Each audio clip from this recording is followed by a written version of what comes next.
আমি প্রতিষ্ঠিত হয়েছি সম্পূর্ণ বাবা মায়ের আশীর্বাদে। বাবা মা আমাকে অনেক সাহায্য করেছে। বাবা একজন মাস্টার মশাই, এইটাই আমার সব থেকে বড় গর্ব। আর আমার মায়ের ছিল একটা ছোট কাপড়ের ব্যবসা। বাবা আমার কাছে শুধুমাত্র বাবা নয়, ভগবানও বলতে পারো।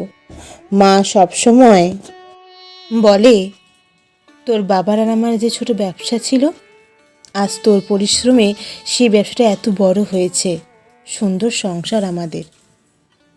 আমার একটাই বোন হোস্টেলে থাকতো, পড়াশোনা শেষ করে বাড়ি ফেরে।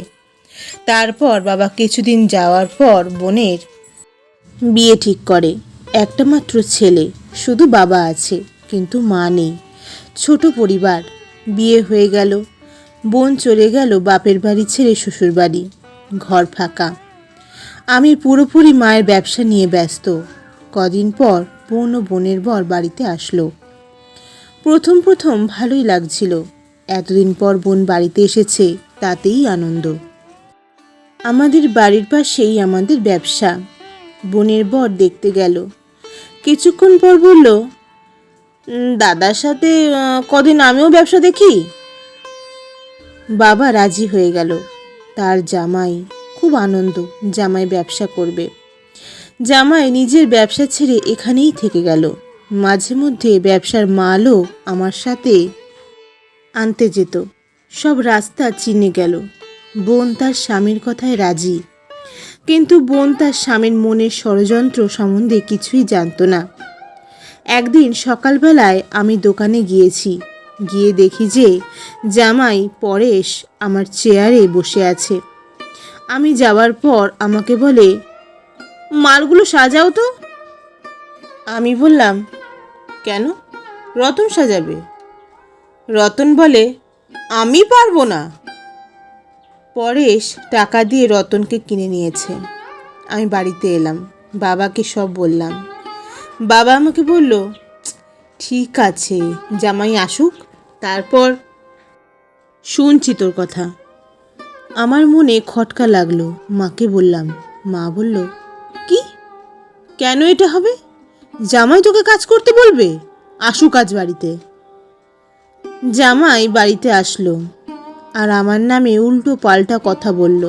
বাবা সব জামাইয়ের কথা বিশ্বাস করলো, আমার কথায় কিছুই বিশ্বাস করলো না। আমি অবাক হলাম। আমার বাবা, অথচ আমাকে বিশ্বাস করলো না। বোন সব বুঝতে পারল। বোন সব শুনে তার স্বামীকে বলল, এটা তুমি ঠিক করছো না। পরেশের সঙ্গে আমার বোনের খুব তর্ক হচ্ছিল। আমার বাবা এসে আমাকে বাড়ি থেকে বের করে দিল। আজ আমি কেউ না তার, জামাই সব।